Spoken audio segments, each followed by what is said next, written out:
I think we should start with the leaf cutting a hole in the flower. This video is brought to you by EpiPie's Academy. That may sound harsh because, after all, leaves and flowers usually live well together. But I want you to quickly take another look at how we can use the transformations and Pathfinder to create a shape.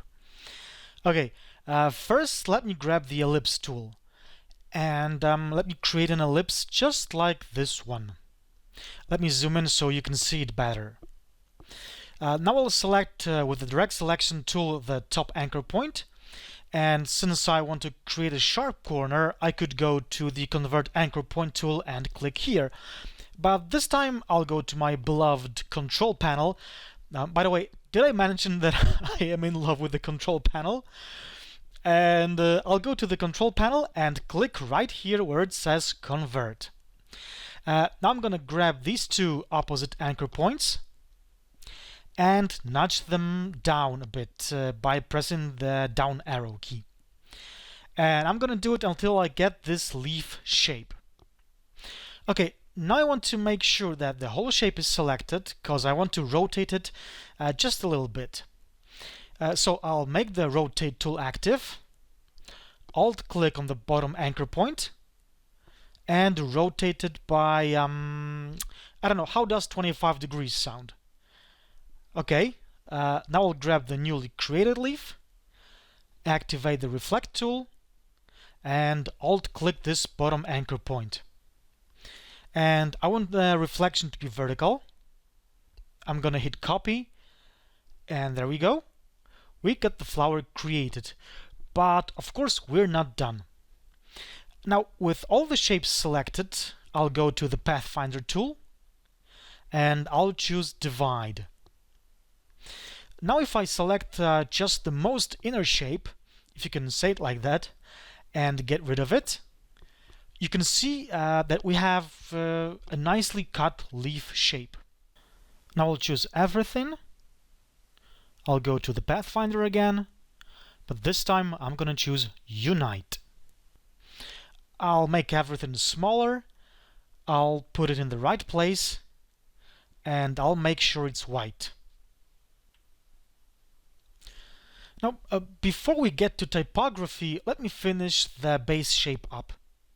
First, I want this inner shape to have a gradient fill, and I want it to be radial. Now, the first color stop will be this light green, and the second one, I guess, a bit darker green.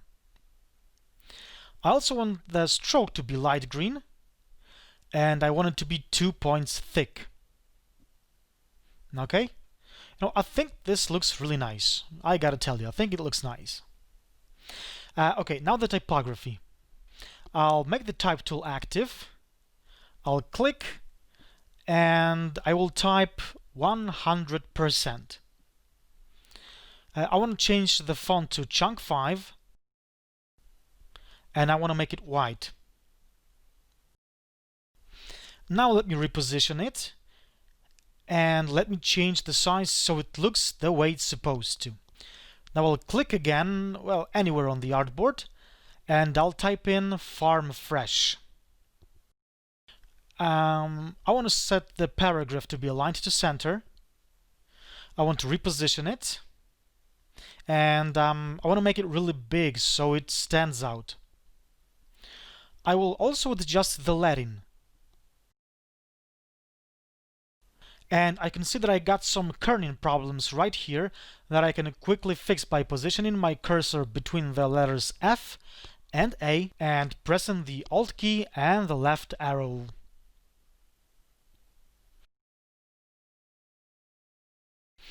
Okay, now I will start typing pure organic. I want to change the font to Channel Slanted 2. I want to reposition it. I want to put it on the ribbon, and I want to change its size.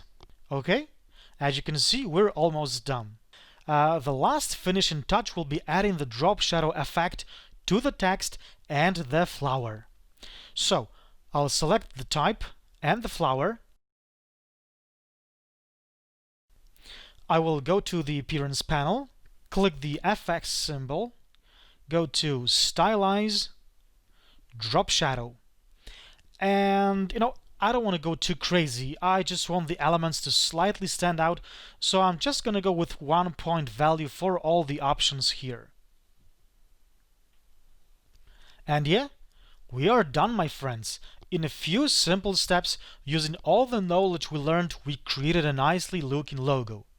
In the next video, we will create a more retro look logo, so don't go away.